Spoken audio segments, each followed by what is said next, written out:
Estamos de vuelta en El Mundo Ahora. Soy Valentina Torres Sánchez y es un gusto acompañarlos. Vamos a revisar los hechos que son noticia. El presidente de Estados Unidos, Donald Trump, no está satisfecho con la nueva propuesta de Irán para reanudar negociaciones y poner fin a 2 meses de guerra.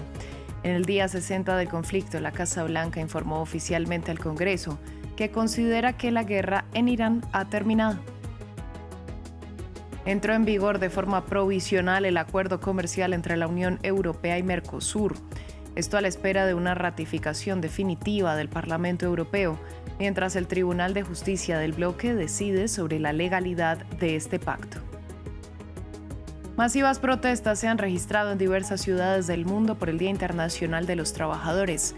Desde Asia hasta Europa, los manifestantes reclaman derechos laborales más amplios y salarios más altos. En el continente americano, las movilizaciones iniciaron desde muy temprano en La Habana.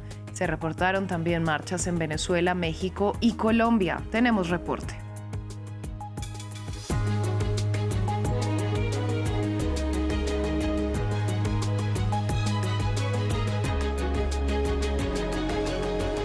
Abrimos este informativo hablando de la nueva propuesta que presentó Irán a Estados Unidos para finalizar con la guerra cuando se cumplen 60 días desde que iniciaron los ataques de Washington y Tel Aviv.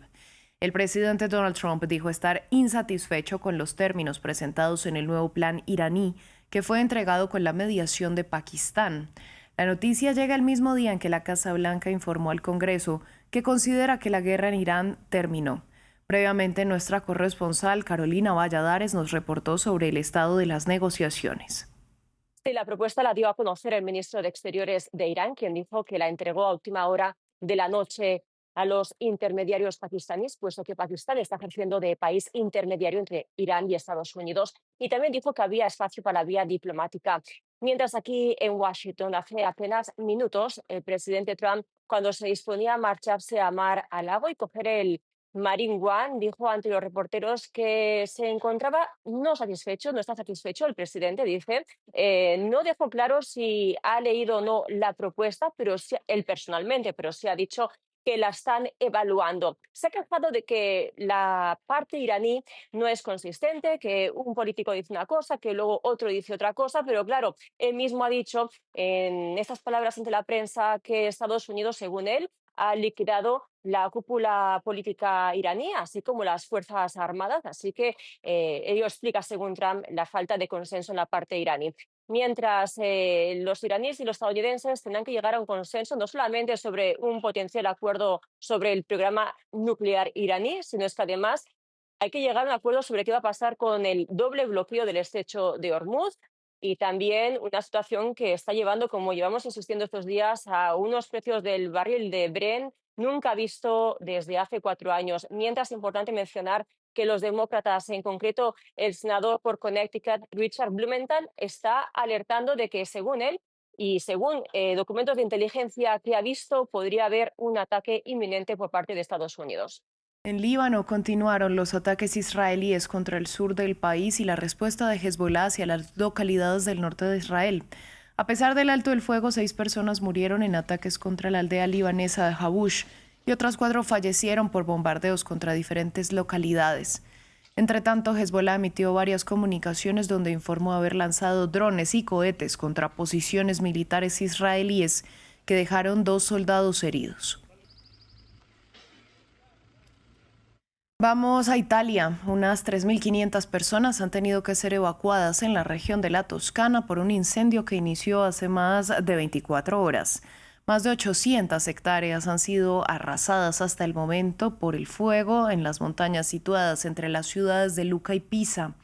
2 pabellones deportivos han sido acondicionados para albergar a los evacuados y ya hay más de un centenar de refugiados en el lugar, mientras que 3 aviones cisterna, un helicóptero y 19 vehículos de bomberos trabajan para controlar las llamas. Vamos a Reino Unido porque desde el inicio de la guerra en Irán, los actos y ataques considerados terroristas contra la comunidad judía y el Estado israelí se multiplican en el país, especialmente en la capital, Londres. El último hecho en la lista fue el intento de asesinato contra 2 personas judías el miércoles. Este acto y otros varios fueron reivindicados por un grupo al que se le ha relacionado con Irán, Gabriel Colchen tiene los detalles. En Reino Unido se multiplican los actos terroristas, racistas y antisemitas. Este viernes se abrió el juicio contra un hombre acusado de apuñalar a 2 personas judías el miércoles en el norte de Londres. En marzo, 4 ambulancias que pertenecían a una organización judía fueron incendiadas. Y en las últimas semanas, varias sinagogas de la capital también fueron blanco de ataques. El jueves, Reino Unido subió el nivel de amenaza terrorista de sustancial a grave. Llevamos algún tiempo trabajando de muchas maneras en lo que respecta a las comunidades judías. Creemos que se necesitarán unos 300 agentes adicionales para reforzar la policía de barrio en esas zonas, de forma realmente visible y local y conectada con las comunidades, con el apoyo de especialistas como agentes armados. Este tipo de incidentes aumentaron desde octubre de 2023 y aún más desde el inicio de la guerra de Estados Unidos e Israel contra Irán el 28 de febrero. La comunidad judía, así como objetivos estadounidenses, también fueron blanco de ataques en Bélgica, Países Bajos o Francia en las últimas semanas.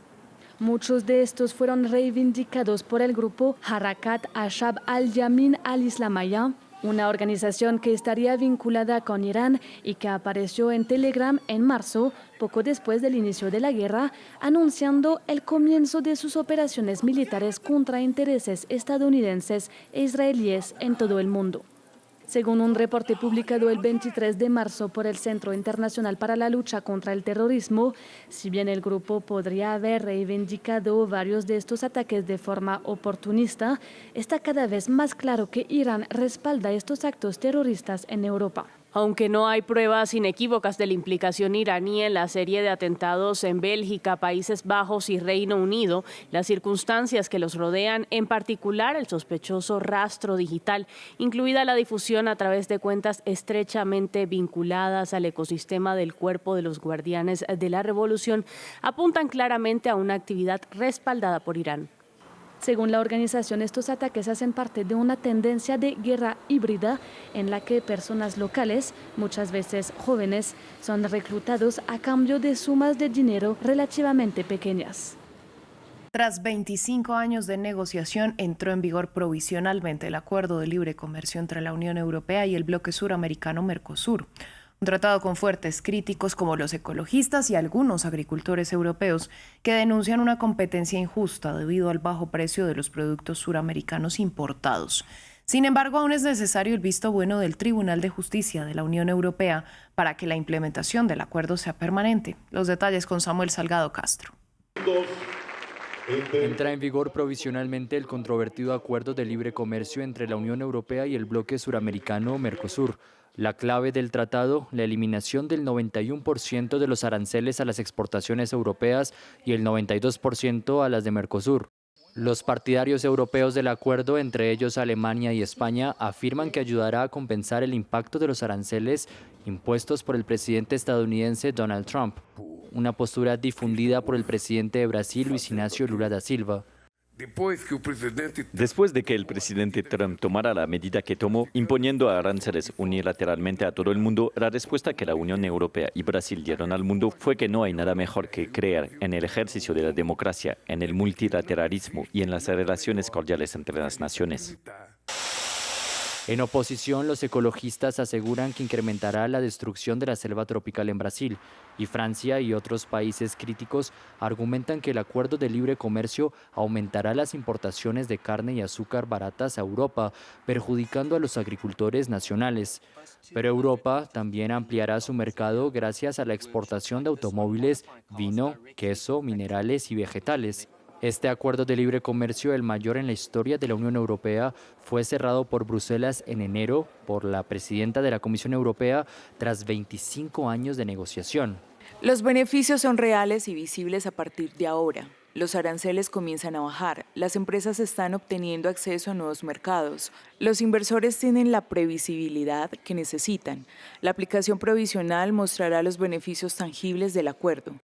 Pero la implementación del acuerdo tambalea. El Parlamento Europeo, cuya aprobación es necesaria, votó en contra del tratado ante el Tribunal de Justicia de la UE, que podría tardar hasta 2 años en dictar sentencia y sigue pendiente un fallo judicial en Europa sobre su legalidad. Volvemos a Estados Unidos porque la aerolínea de bajo costo Spirit Airlines se prepara para cesar sus operaciones después de que la compañía en apuros económicos se quedara sin liquidez. El presidente Donald Trump aseguró previamente que rescataría esta compañía aérea bajo el argumento de salvar miles de trabajos, pero según un informe de Wall Street Journal que cita a personas familiarizadas con el asunto, la compañía tuvo dificultades para llegar a un acuerdo con sus acreedores y obtener una financiación para mantener sus operaciones. A propósito de la conmemoración del Día Internacional del Trabajo, en la capital colombiana las calles se llenaron de grupos sociales, sindicales y estudiantiles que se manifestaron por los derechos laborales y en favor de medidas del gobierno de Gustavo Petro, como la reforma laboral y el aumento del salario mínimo. Todo esto a menos de un mes de las elecciones presidenciales. Nuestro periodista Hugo Caro Jiménez nos informa. En el Día Internacional del Trabajo, aquí en la capital colombiana, Bogotá, podríamos afirmar que son cientos e incluso miles las personas que salen a las calles para manifestarse. Lo hacen en primer lugar en favor del aumento del salario mínimo, que recordemos que para este año tuvo un incremento del 23%, en lo que es considerado el aumento más alto en las últimas 3 décadas, y un salario que reciben aproximadamente 2,4 millones de empleados en todo el país. Lo hacen también para mostrar su apoyo a lo que podría considerarse una de las grandes victorias del gobierno saliente de Petro, y es la reforma laboral, que dentro de sus medidas más relevantes está el aumento en el pago de horas extras, dominicales, festivos y nocturnos, y las mejoras en los contratos de aprendizaje para estudiantes. Pero este no es un 1 de mayo tradicional aquí en el país. Las manifestaciones de hoy ocurren solo unos pocos días después del 5º aniversario del estallido social de 2021 en contra del entonces presidente Iván Duque, y a ya menos de un mes de las elecciones presidenciales en el país, en la que los colombianos elegirán entre el continuismo, del progresismo, de la izquierda, del candidato de Petro, Iván Cepeda, o si en definitiva darán un giro a la derecha con los candidatos Paloma Valencia y Abelardo de la Espriella. La conmemoración del Día Internacional de los Trabajadores en Cuba contó con la presencia del exmandatario y uno de los líderes de la Revolución cubana, Raúl Castro. Las multitudinarias manifestaciones denunciaron la amenaza estadounidense. Este viernes, el presidente Donald Trump amplió las sanciones contra el gobierno cubano para incluir a personas, entidades y afiliados que apoyan su aparato de seguridad.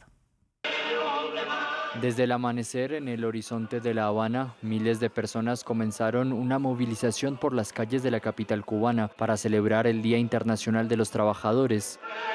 Ya en la Plaza de la Revolución, imágenes del fallecido padre del sistema político cubano, Fidel Castro. Su hermano Raúl, a los 94 años, apareció en medio de la multitud acompañado del presidente Miguel Díaz-Canel. Una demostración popular en defensa de la revolución socialista.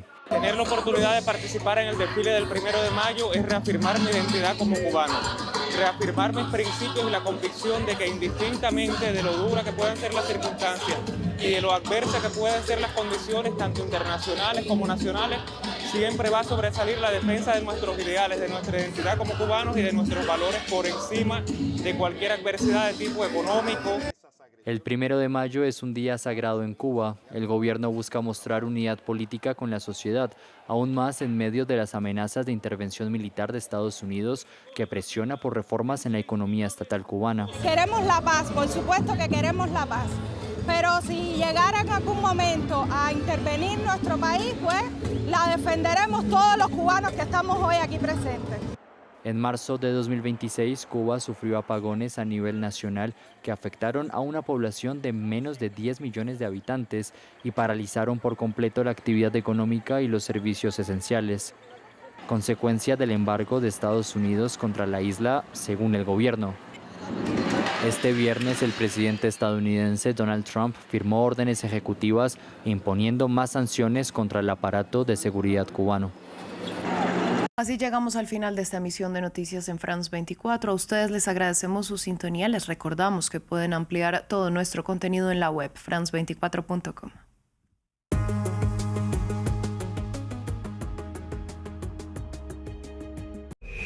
Bienvenidos a Corresponsales, el programa de France 24 que los invita a dar una vuelta al mundo de la mano de nuestra red de periodistas. Cada semana, una vuelta al mundo con los reportajes de los corresponsales de France 24. Corresponsales en France 24 y France24.com.